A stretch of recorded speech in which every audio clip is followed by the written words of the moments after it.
Welcome to another smashing edition of Geopolitics and Empire. Quick reminder, I really do need you to support this Rebel transmission. The best way to do that, become a paid subscriber on my Substack. $5 a month, $50 a year. You can also buy me a coffee or send reinforcements through my donor box. Today, we're joined by David Murrin, he's got a super long and amazing bio you can read at davidmurrin.co.uk. That's David, Murrin.co.uk. He's a global forecaster, author, speaker, commentator, advisor on national security, military history, geopolitics, and financial markets. He's got an affordable subscription service as well with his analysis and commentary you might be interested in. Welcome to the podcast, David. Hey, thank you very much for having me on board in such learned company. Yes. Well, I think you beat me, but I love the synergy. I wanted to mention this. You actually sent me a message recently about coming on the podcast, but the funniest thing is, for the longest time, I've had your name on my list of guests to get on. I've been following your work for a while, and so it's great. Finally, we get to speak, and maybe to start, I like to bring smart people on who come from all over the place with unique views, and I want my listeners to learn from you, and perhaps you could, to start, tell us about the gist, sort of the focus, the arc of your work, and how you sort of big picture analyze the world, and then we can get into what's happening on the planet. So to give you a bit of background, I'm a physicist by training, which sort of explains why I try to look at social human dynamics and boil them down to essential behavioral patterns. And I did that because I joined the world of finance, and I was an asset manager and sought to understand what would come next in the macro world, until 9/11 came along, when there was a conjunction between my profession, which was finance, and my passion, which was military history.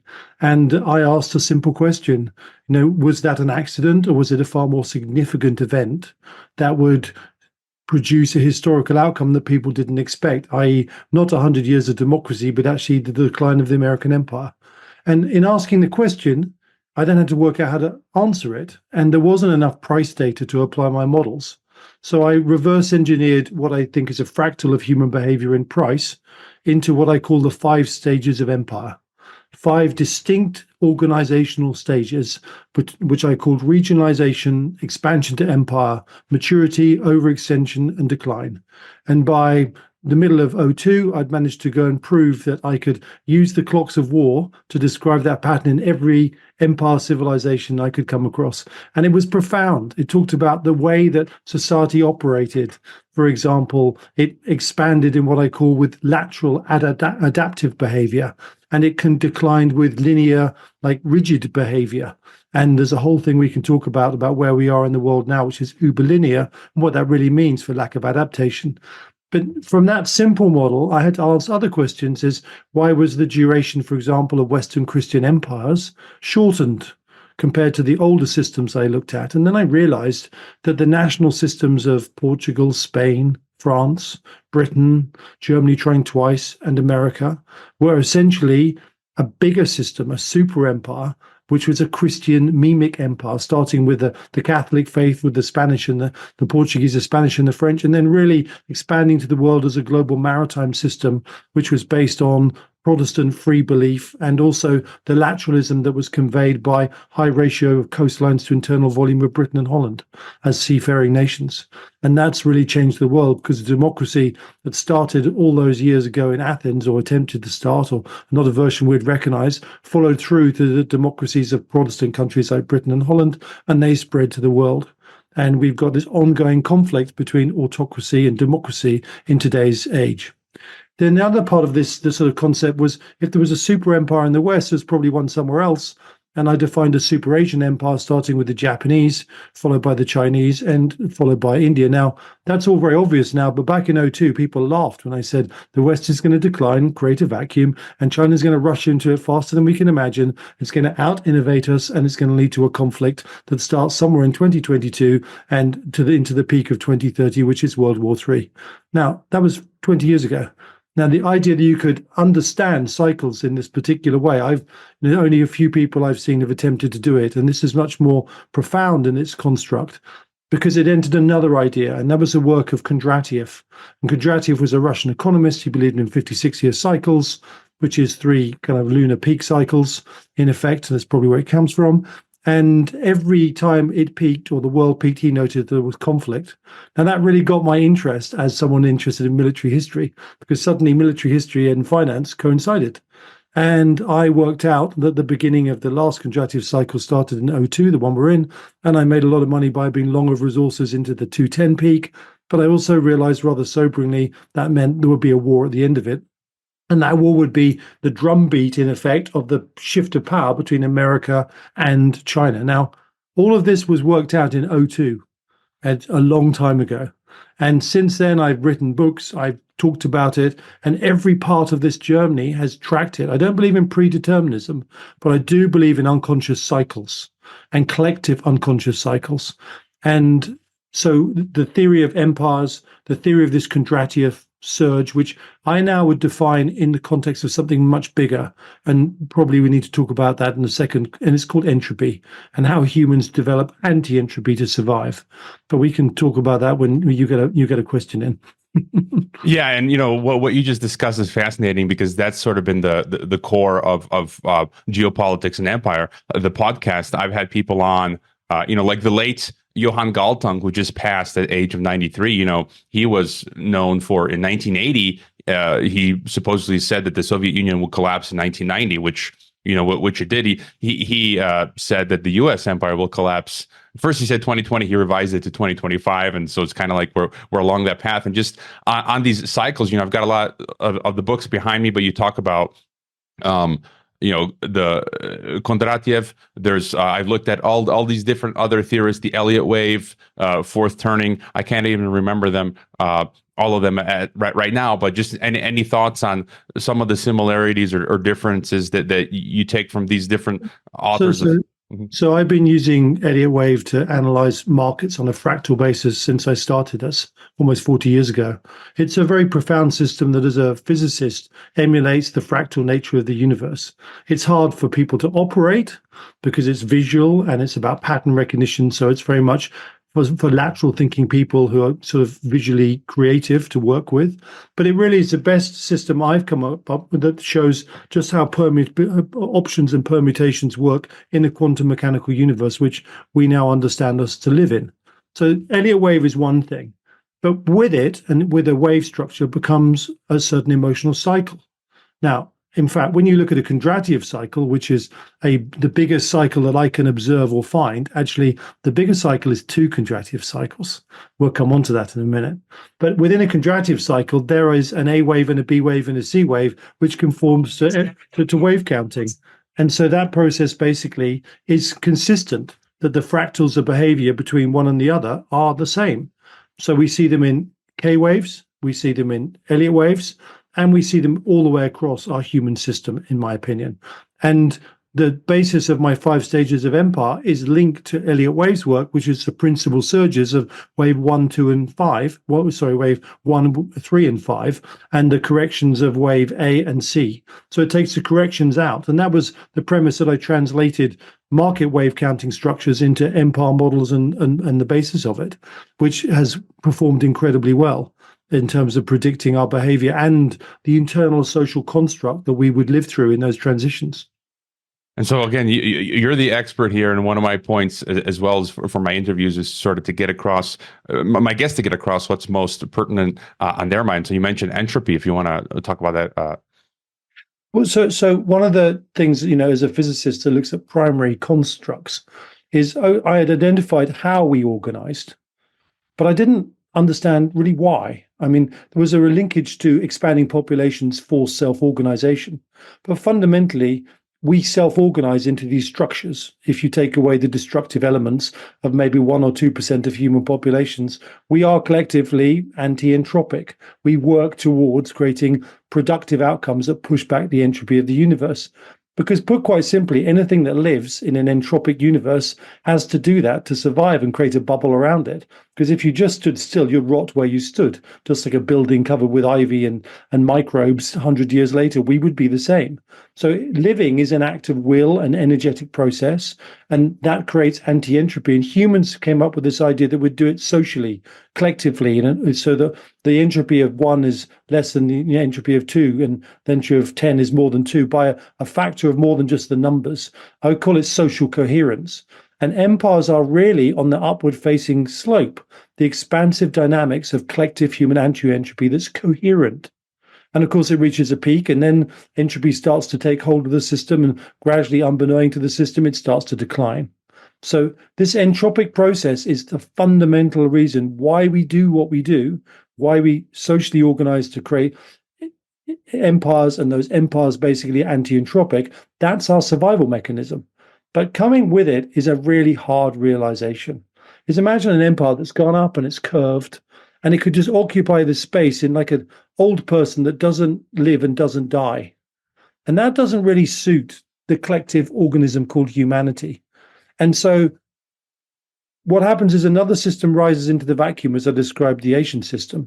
But the drumbeat that dictates the time at which the challenge turns to conflict, now that is all about the Kondratiev cycle. So there is like a drumbeat and a rhythm to war. And that rhythm's biggest cycle is 112 years, which is between great hegemonic conflicts like the Spanish being challenged by the French, like the French being challenged by the British, like the British being challenged by the Germans in 1914. And sometimes once the trigger point is reached, the cycle may peak, but it still carries on for another 30 years. So although the best way to think of a Kondratiev cycle is a surge of entropy. Unconsciously, it's like a pulse which goes through the human collective and triggers and jiggles connections, which means that we move to challenge at that moment. So the biggest cycle I can identify is 112 years. Every 56 years, you get the smaller conflicts like the Cold War, Vietnam, or the American Civil War, or the 7 Years' War. But the big ones, which decide how the larger collective is governed, they come every 112 years. And at the basis of that challenge is something quite fascinating. Is originally humanity was a hierarchical system, but essentially, thanks to maritime adapted processes, and going to sea makes you adaptive and it makes you lateral, or it self-selects to be lateral. So the ratio of coastline to internal volume will dictate how many lateral and linear people there are in a population. And it's no coincidence that Athens was a sea power and it attempted the early forms of democracy, and Britain and Holland were both sea powers, or they were maritime powers before they were sea powers, and because they were full of lateralized people that lived by the sea, who were self-responsible because they'd gone out in their boats, separate from everyone else, and that self-responsibility was something that was actually, biased towards democracy and give me control over my life rather than being told what to do. Whereas land powers remained hierarchical. And that is a fascinating distinction. And so the big struggles in hierarchical power are all about democracy versus hierarchy. You can go back and look at Napoleon as being more dictatorial than the kings around. And that sounds funny to us today, but he was seen to be that dictator. And you can see how the Kaiser was more dictatorial than the other European powers. I mean, certainly the second form of Hitler was more than.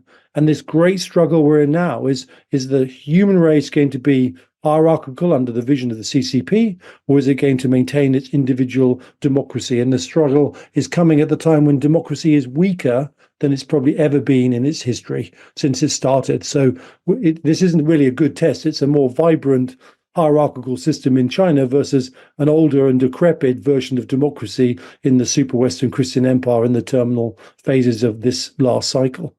And I think what we're looking at is the need to reinvent ourselves, to reaffirm what our new form of democracy is. And we're not going to do that voluntarily. We're going to be forced to do it in the fire of conflict. It's interesting you mentioned 112 years. I've been instinctively calling the situation that we're in the 100-year storm. For the past 10 plus years, when I was teaching previously, I would be telling students, we're in sort of like a 1920s, 1930s moment, and then things just seem to be lining up again. And then if you want to tell us sort of where we are and where we might be going, I've been focusing a lot for the past 20 years. I decided to permanently expatriate from the U.S.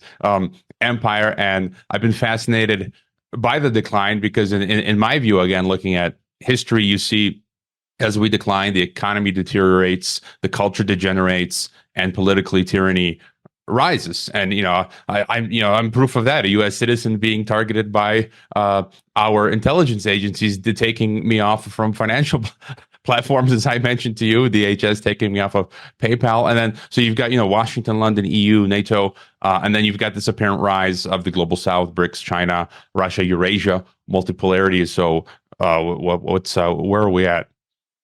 All right, so let's just look at America. America entered the fifth stage of decline in 9/11. And the stage that recognized it was basically the loss of moral imperative by torture and rendition by the evil duo Rumsfeld and Cheney. That's the beginning of the loss. All empires have a moral belief that they have the right to rule by a form of superiority. And you can see that the Chinese are trying to establish their legacy to rule the world, going back to the Han Chinese in 200 BC, because it's consistent and it runs through the threads, and they are in effect the children of these people. That this is almost 2,200 years ago. Now, I would dispute violently that Chinese consistent empire streams are in fact older than the West. And the reason why I would do so is because if you look at that circle around the Yellow River that their civilization centered upon, and if you compare it to our circle, so the Yellow River is compared to the Nile, and the Egyptians are our river culture, and rivers concentrated populations and allowed sophisticated agrarianism. So the Egyptian culture is the first of the Western cultures. And the Greeks are the second of those cultures, and the Romans are the third. Now, once you think about that, and the advantage we had is once the river concentrated the Egyptian population, we now had seafaring across the Eastern Mediterranean, which was like a massive superhighway to develop these civilizations, something the Chinese didn't have. So it's no surprise that when you take that continuum of our Western empires, Rome was 800 years in advance of any Chinese civilization. At the time, it became a million-strong population in the city. It was 200 BC in the case of Rome, and it was 800 years later in the case of China. It was the same point when Rome could facilitate 2% of its population in a professional army, which was the same thing that happened in China at the same size of city populations of 1 million. I say that because for the Chinese listening, they don't have moral superiority. The continuum of ours is more diverse and richer, and it goes back almost 1,000 years beyond the beginnings of their civilization that we can trace. So that's an important point. But what we're facing right now is we're at the end of an organizational process that took the West to control the world, predominantly through the British Empire and its maritime power. And much as we've thought America is powerful, it is but a fraction of the power that Britain really had. Britain had no challenges from Waterloo all the way through to the First World War. No one could face it. A fleet that could take on any two nations. And yes, we might have had local wars in Crimea, but truly our position as a global dominant hegemon was way beyond anything America experienced through the Cold War, where it was struggling to push back the Soviet Union. I say that for the Americans listening, it's a hard pill. America is an empire. And I know most Americans don't like that. It's a very sophisticated form of empire because it allows the vassal states to think they're free within the Western construct. So it gives freedom to Japan or Germany or even Britain within certain boundaries. And it provides defense alliances that maintain their freedom, their values. And the way it works is it extracts dollar value through a dollar empire. And that dollar is the hidden transmission of wealth. What people don't realize when you're American saying, that's not our war, we shouldn't be going there, the very fact that America is wealthy and the people domestically have enjoyed a very high standard of living is because of the existence of this empire of dollarization, which is defended by the military and peace is maintained within it. And since Obama came along, the shrinkage of that dynamic is very significant. And significant because all empires that are mature live on very narrow margins. And the margin that made it profitable has disappeared. Hence the massive debt surge, which we've been seeing, which is another part of the declining stage. So 9/11 was all about the loss of moral imperative. And then, of course, America happened upon this wonderful idea that they could actually, if their growth decreased for strategic reasons, they could just pop a little leverage, print some money. And if real growth halved, You just double it up with some leverage and it would look the same. Politicians got re-elected. People thought it was really cool. Rates were suppressed because America had this great idea to export all its manufacturing to that very cheap place called China.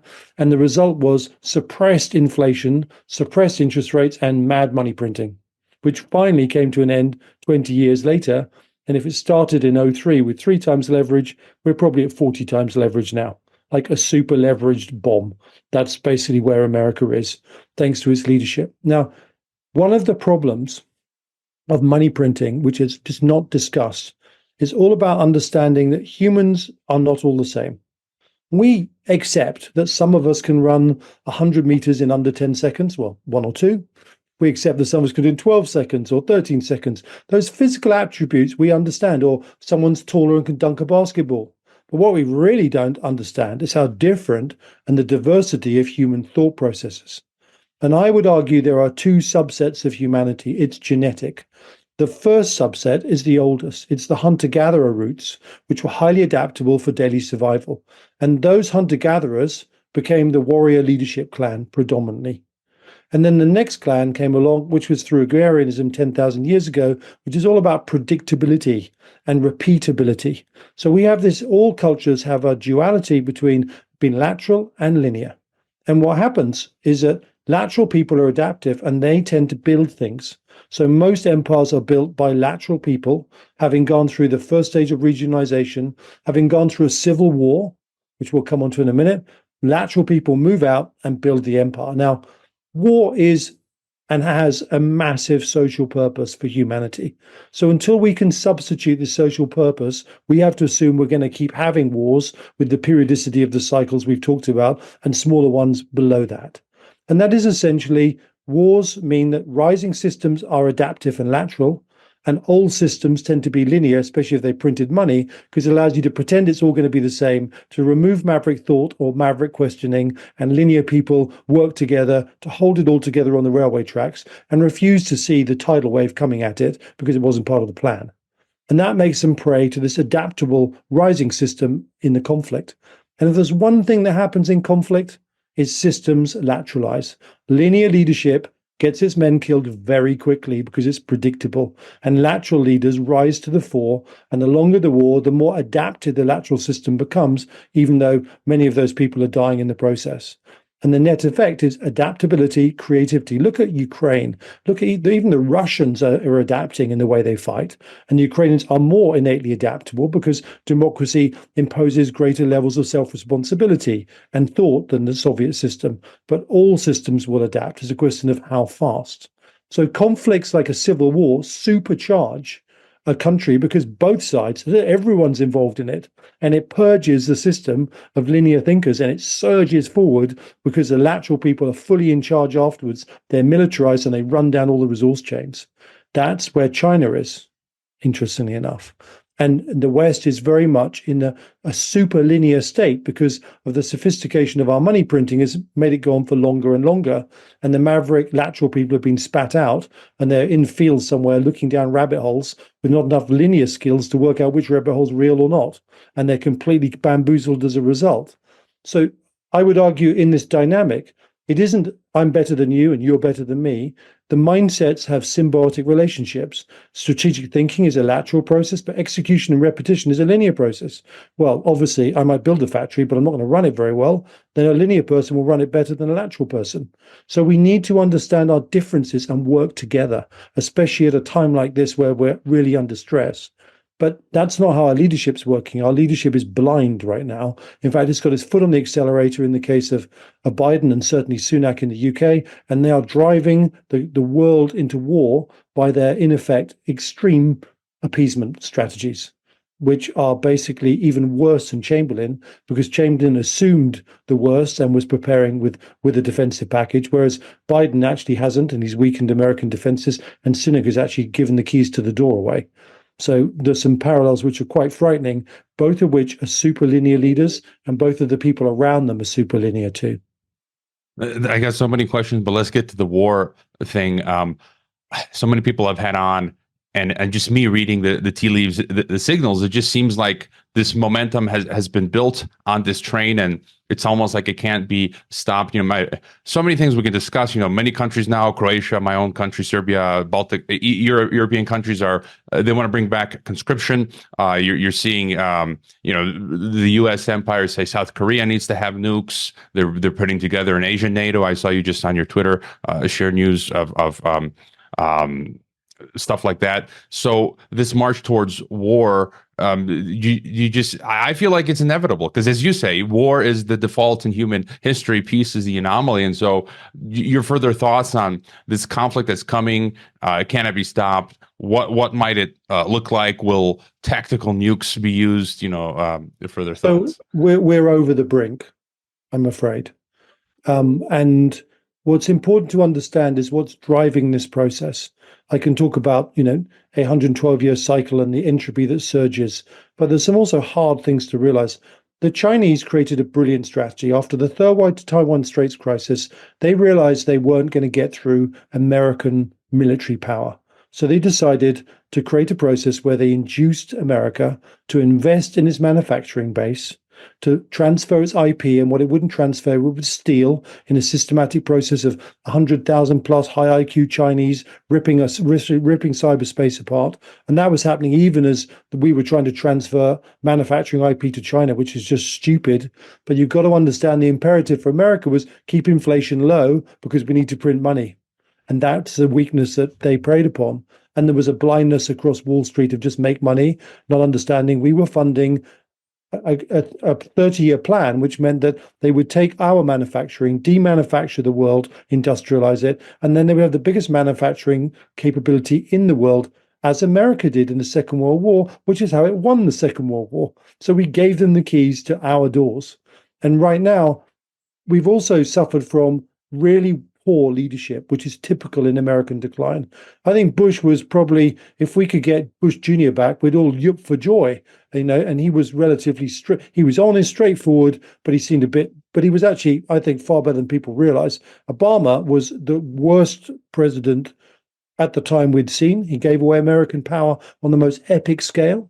And without being racist about it, there is a dynamic in empires where when underclasses proliferate sufficiently to have voting power, their main agenda is social integration, and they fail to understand that maintenance of the borders is critical as well to allow social integration to happen within peace. He neglected all of that, and he gave all the territory away that emboldened the Chinese to start becoming from a covert plan to a more overt plan, which coincided with Xi, who is the most frightening leader we've seen because he doesn't have a chip on one shoulder or the other. He's perfectly balanced. He just has been brought up to believe power is security.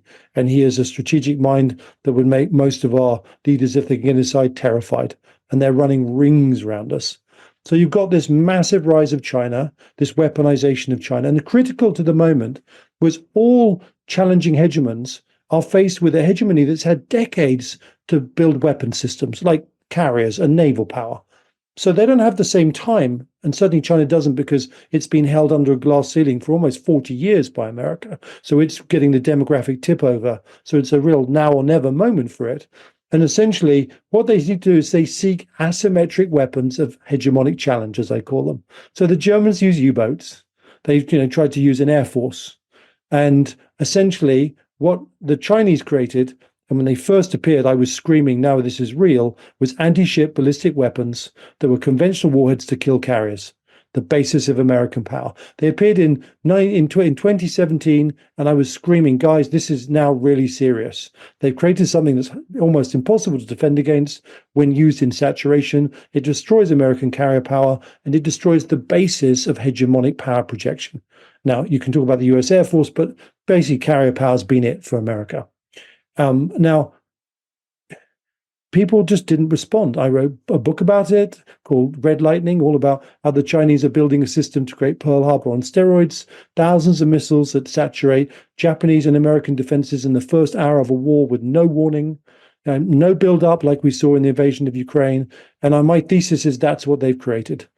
They've basically gone into a 4-year plan since the origins of COVID, which is like a Nazi 4-year plan. They've stockpiling resources. They've got a consumer gap because they've stopped exporting to the same level, and they've militarized their economy, some of which is now directing its output towards Russia at a rate that none of us really could have imagined if you were, rather flighty liberal and didn't understand what we were facing. Entirely predictable. And I mention all of this because the main issue here is China is in a position to truly challenge America. And it has a number of allies. It has Russia, which is, not insignificant, but I do not believe Putin would have gone into Ukraine if he was on his own and China didn't exist. He couldn't have done it. So China was a facilitator. And I'm sure the conversation between Xi and Putin, Xi egged him on to do it, knowing full well he was going to watch what happened, but he egged him to do it and said, of course, we'll support you. Similarly, Iran is another oil-producing commodity relationship. And what China seeks there is, as a commodity consumer, is autocratic powers that will funnel resources in. So one of the fundamental errors in the White House was the belief that economic sanctions were going to hold Putin back. Well, in an upward-facing commodity cycle, the commodity countries like Russia become incredibly wealthy because everyone needs their resource. In fact, you can model the whole Cold War from 1950 to the peak of 75 as one contractive cycle, which enormously benefited Russia. And then, of course, the loss of Russian power when the reverse happened. And in America, they faced 15% inflation, 15% 10-year rates, 22% Fed funds. And America was a vibrant empire, I would say, at the height of its power. And it nearly buckled under that pressure. So right now, you've got a rejuvenation, and you can track Putin's history on this particular contractive cycle. He arrived at the beginning, and you can see as the cycle research, he didn't need the EU anymore from 2008 onwards, and he's used the coffers that were filled by oil exports and gas exports, and he used it to militarize his economy. And although he has poor demographics, as a dictator, he marshaled his whole country into this war. It's one man's war, not a country's war. Whereas China is an expansive system that if you remove Xi, they'd still be there.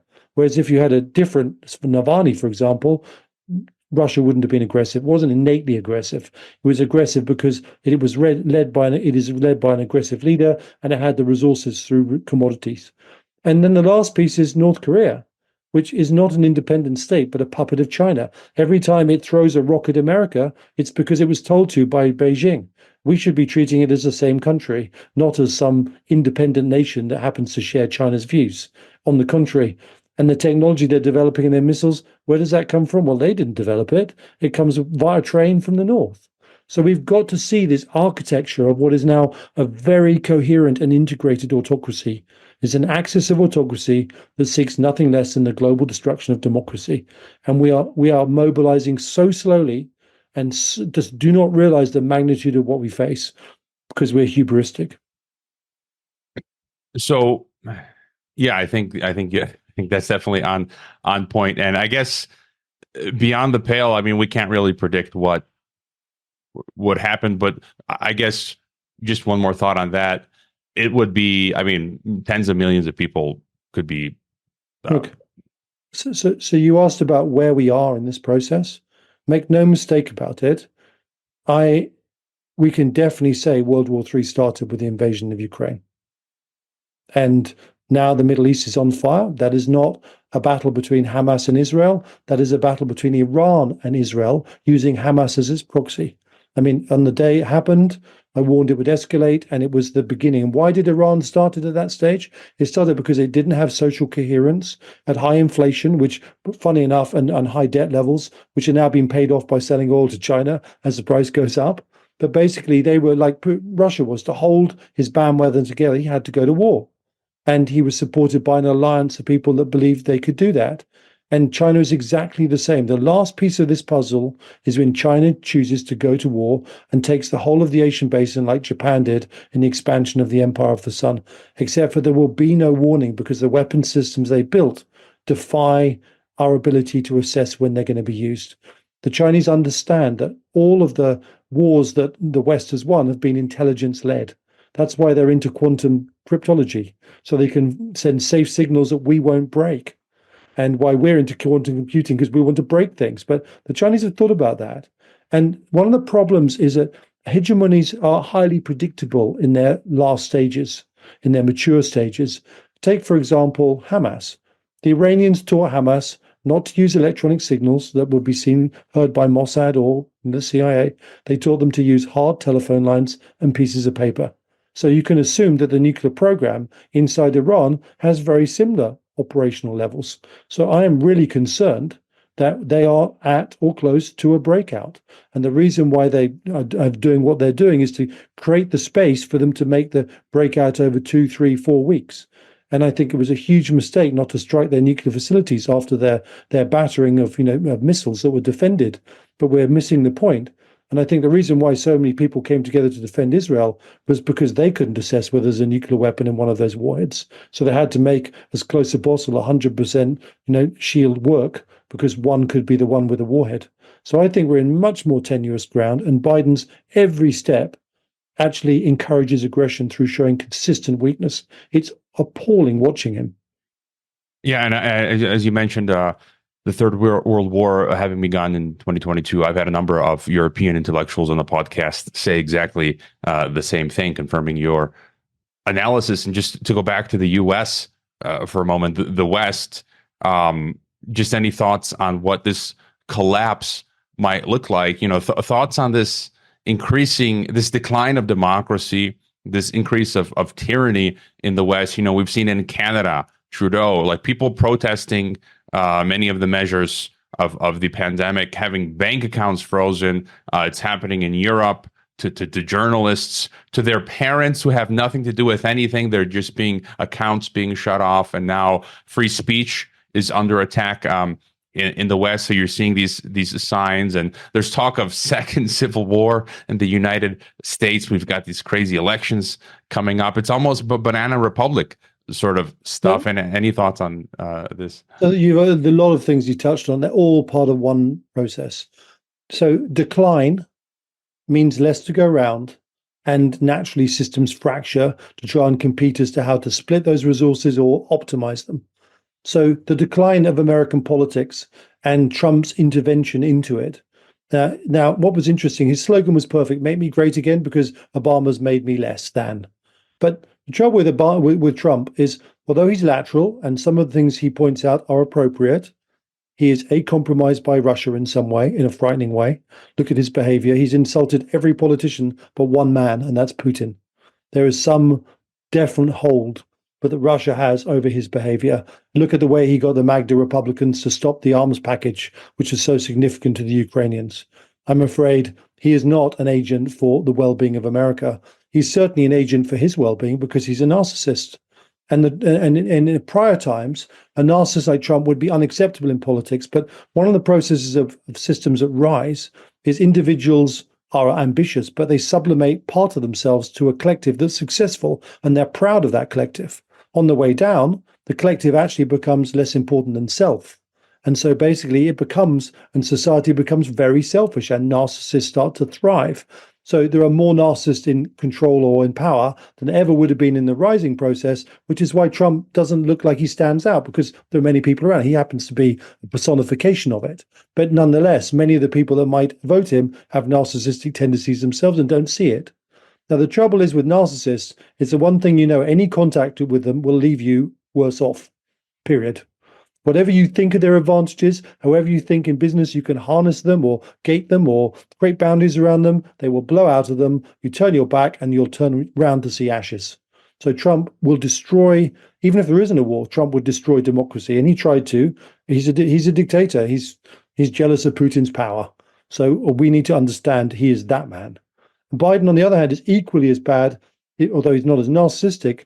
He is weak. He is a completely failed, hubristic old man that just everything he touches, from Afghanistan's route that then led to Russia, that then led to weak behavior in support of Israel. Every single part of this story is bad news.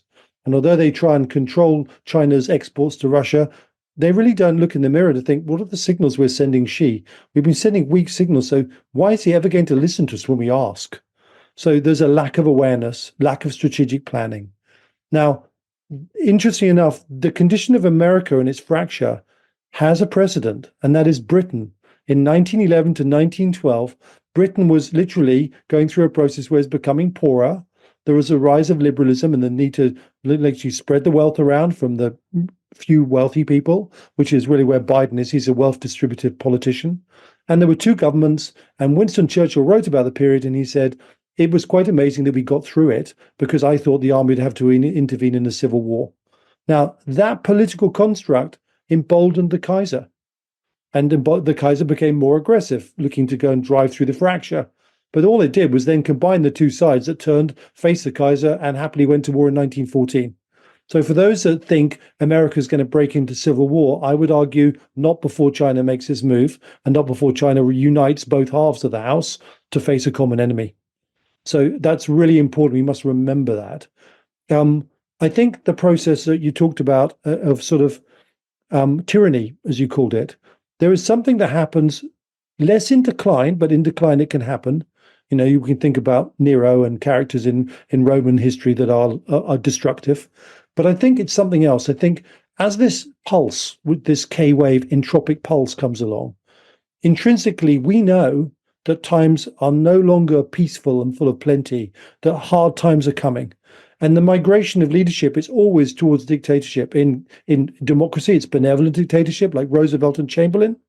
And obviously in other places, it's more extreme versions of Hitler and Stalin's behavior, or Xi's to be. So this trend we're seeing is actually a trend where as things become more entropic and difficult, naturally we accept and these people rise. And we sort of intrinsically know that being governed by 12 people deciding do we go or do we go left in a war doesn't work. So I think we're seeing the hallmarks of that and the shadows of it. It's less about decline and more about this pulse and surge.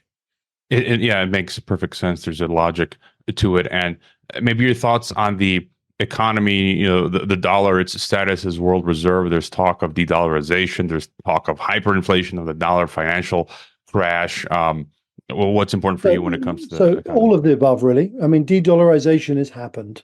You've looked, the world has bifurcated into the autocratic powers of China, Russia, and its affiliates, gone. And, you know, China's buying gold for a reason, because it knows what it's planning, and it's not nice.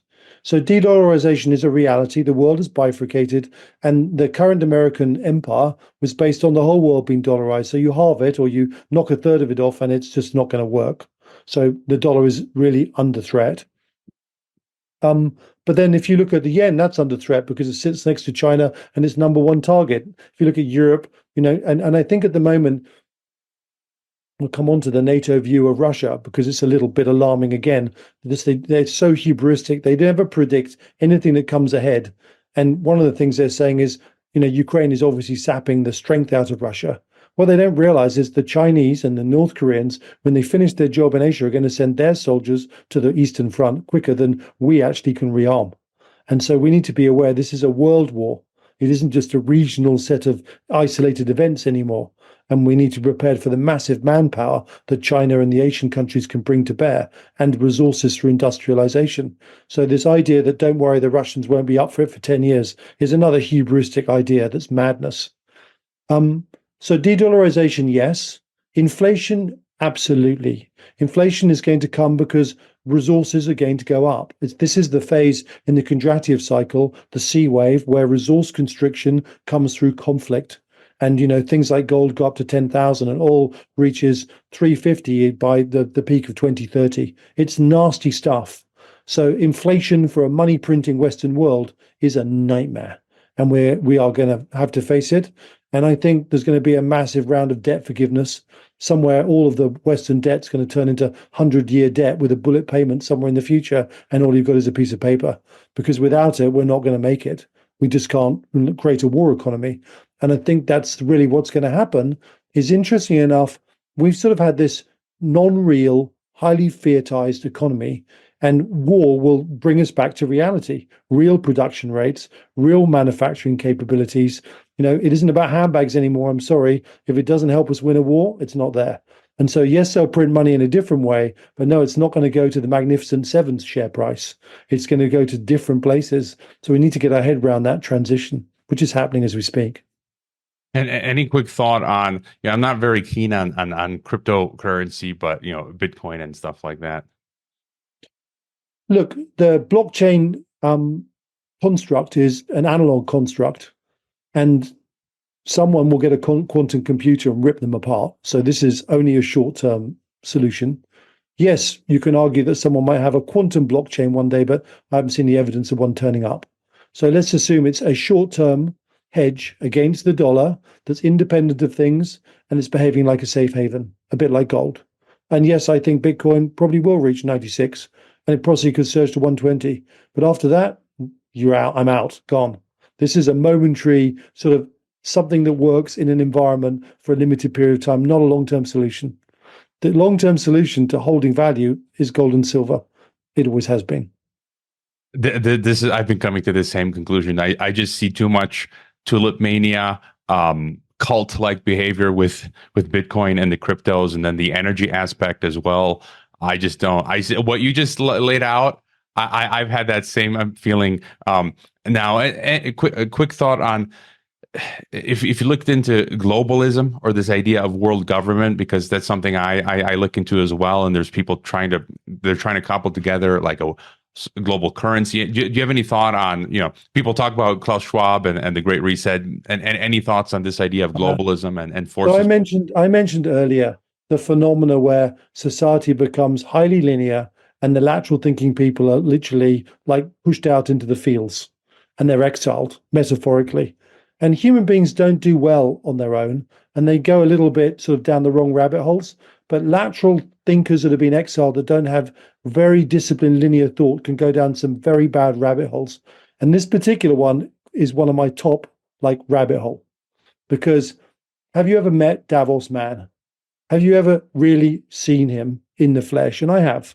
And believe me, he's not able to come up with a construct of world domination. And if he was that smart, his primary goal would be the Chinese are coming, we better do something about it. But he hasn't seen that either. So rest assured, the idea that these suited people are going to consciously take over the world with the construct doesn't exist. They do things in an unconscious way. And linear systems are about mass. So they just keep expanding like an ink blot. It isn't a conscious expansion, it's just an ink blot expansion. What you see for some of the rationale behind, the justification is happening is the ink blot transmission. Very different from the Chinese. They have an incredible strategic plan, have executed it in multi-facets very successfully, and are moving to where they want to be by purpose, collectively, led by individuals with vision. That doesn't exist in the West in any covert form whatsoever. Because we wouldn't be in this mess if it did. What are some principles? I know people can subscribe to your affordable subscription service, but what can the average person sort of do to hedge against the hard road that's coming? So the reason I started Global Forecaster was because I had a view that just going off and managing money again in another wasn't going to help anyone, because our society was at risk. So I really felt impelled, as I did when I overcame my dyslexia, to write Breaking the Code of History, to share my findings, which have just really proven so frighteningly powerfully accurate. It scares me how successfully accurate they are. And it's no use holding that stuff. We had to share it. So it's a great privilege to be on the site talking to you today. And basically, I would encourage people to understand this better. That's what Murrinations are about. They're not just, I get out of bed on the right and talk about it. They are the application of social laws and constructs, which are observable and provable by observation, which I outline for free on the site. And then it's the application of those principles to what's going on in the world right now. So it leaves you to be informed. It's a precision where all the things are fact. The reason why we fact check badly is because most people don't have an accurate mosaic to compare a fact to. So they just don't understand what's happening, and you don't know whether it's true or not. But you'll find once you adopt this mindset, it's pretty easy to work out which and when and where essentially it's true or not true. And all of Murrinations is about reconstructing the way each of our readers follows the dots. Now, from that position, what do you do? Well, first of all, you understand it better. And the biggest problem we've got is mass collective denial. And the denial that we're going through is consistent with Pax Britannia ending in 1914. No one could quite believe the world could go from 100 years of peace to a war, because we hadn't seen a world war. So let's tick that one off as historically relevant. But the next thing that's happened is that through money printing, we haven't gone to a little bit of linear. with some lateral people left. The linear people have wiped all the lateral thinkers out in government and leadership. So it's so extreme they can't see what's coming and how quickly it's coming. And then there's another massive own goal, is that when you print money and you push your stock market up, the collective dopamine levels in society are so high, as measured by the bellwether stock markets, but that essentially the cortisol response of looking for threats isn't there. So for those three reasons, we face massive denial. And the first thing to do is to realize where we are in the curve and and that's quite scary, but I encourage everyone to look at it, because if we're older, have children and we care about the future. So the process is we've got to realize where we are, and then we can start to do something about it. And believe me, we can. You can always do something about a problem, but you've got to recognize where it is. So I really encourage people to take the red pill, just as they did in the Matrix. And there's a piece on our site about what that journey looks like. And then from that position of reality and understanding, as an individual, we are in a society that's democratic, where I can speak to you, you can speak to your friends, they can speak to their friends. And what I'm fascinated by is how the cascade of knowledge and change works. So we need to believe in that and be a part of it. And then we're playing our part. And if, for those who are listening, you're in power, then you can come and discuss in more detail what that means for your various problems and solutions. But for everyday people, you still have a role, which was be responsible, use our knowledge to learn, and disseminate our knowledge in conversations. That's so important. Just one more question. You mentioned earlier that we're in this battle between different systems, different ways of seeing the world. Autocracy, more open systems. One more fear that I have relates to what some people call the Chinese style system of this technocracy. These sort of like digital ID cashless systems that are trying to be implemented, which would make it much easier, for any one who commits a thought crime like myself or dissident. They can shut off your bank account, your ability to travel and work. And these systems will require a lot of energy going forward. And we sort of see in the West, our leaders starting to try and implement these types of systems. Do you have any, like the social credit type system? And any thoughts on that? Yes, it's a really important question, actually, because, often people say to me, so, what do you think the Chinese are going to do? And I answer and say, quite simply, the CCP perceives democracy as a virus. It perceives one person who believes they can be free as a source of a whole virus. Look what they did with their viruses to stamp them out. And that's how they see the rest of the world. And their plan is literally to take control of the world. They're already 17% of the world, which is about the same ratio as Germany was of Europe when its goal was to take over Europe. So it isn't, but what's really interesting is they've controlled and dominated their own population. They created a social credit system, which is literally the control of thought and action. They've applied that same system to the Uyghurs, who were hostile, and now they've all been subjugated. They took that same system into Hong Kong, where you had 6 generations of free capitalist Chinese, the most energetic population in the world and productive, and it subjugated them in 3 months flat. Now, that is scary because they genuinely have the tools. And I think that we didn't really talk about the course of this war as I see it. The Chinese can't win a war outright unless we fold. And I doubt whether we will. What they can do is they can push America out of the second island chain, and maybe, if they're lucky, get to the third island chain, which includes Australia. At which stage they'll do what Japan did, but they'll do it better. They'll consolidate all of the gains in Japan and South Korea into this massive industrialized conglomerate that essentially resources out of Russia. It won't control the blue oceans at that stage.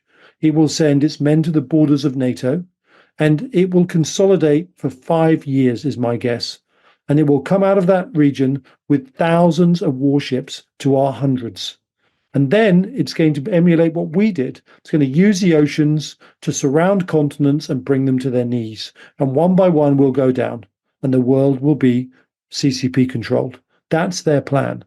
Now, there are a couple of things that we are going to get hit very hard when this goes wrong. And so we need to be prepared, and our fragility to know that they can only go so far And then it's up to us to mobilize ourselves to use the oceans that we do control and our industrial base and rebuild it to somehow come up with innovation that, that counters Chinese threats. But at the moment, they could produce 50% more patents than we do, which is exactly what I predicted in a rising system, is they become more creative and they create revolutions in military affairs that overwhelm the opposition. That's our danger. They have the advantage. They've learned everything from us, and now they're innovating beyond us. And hypersonic weapons are a perfect example. Or railguns that we failed to follow through in the US Navy in 2021, and the Chinese have now made it work. The warning signs are all there, whether it's, cavitating submarines and supercavitation we've just heard about. Like, these guys are on the cutting edge, and we're behind. So, we're in trouble, big trouble. And personally, if there's one thing I do believe, I think the future of the human race is about individual potential, is about who we are, our minds, our souls. We are essentially way more than our physical nature, as the quantum mechanical understanding of the universe talks about. And in fact, the implication is our brains are quantum mechanical computers and therefore can influence the world around us. So there is a sort of point at which I've often thought that individual awareness and capability becomes a lot more sort of productive and a force multiplier. And we need to also bear that in mind as we go through the troubles ahead, which are going to be titanic. We've covered so much mind-blowing analysis and information. The future is not written.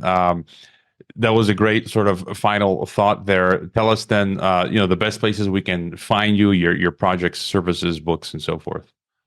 So come to the site, davidmurrin.co.uk. You sign up for free and you can access alerts. So any podcast will come your way.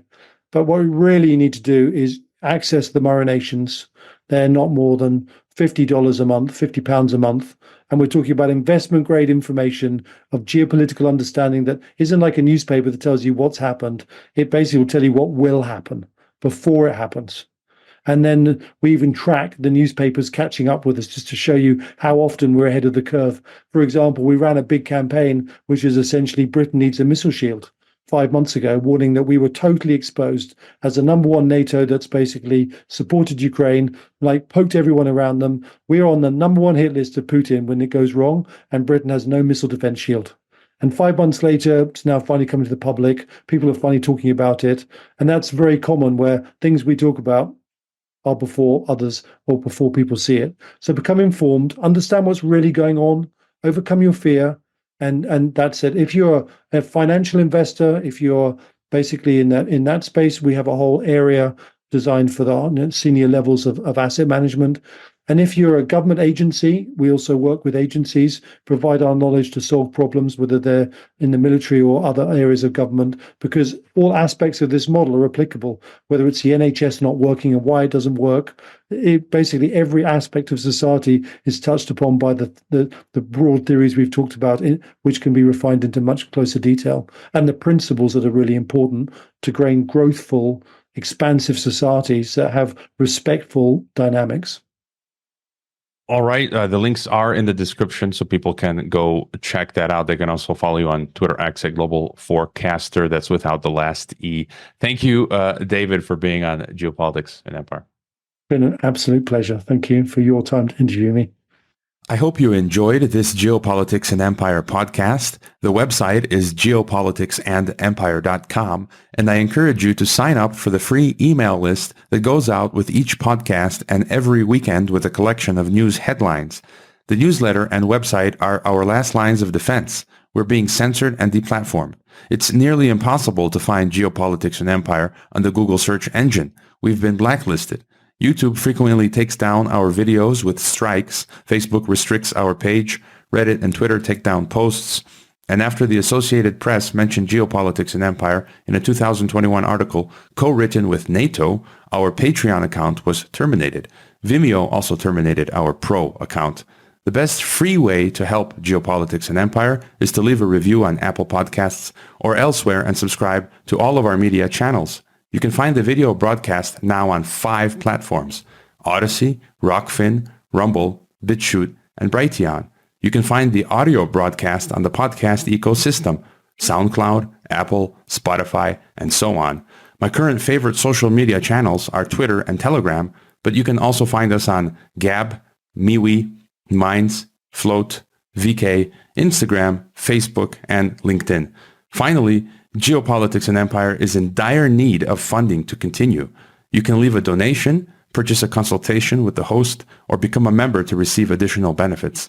We also produce a weekly broadcast called Dissident Thinker for members and Rockfin subscribers only. We will continue to fight the good fight come hell or high water. Thank you for listening.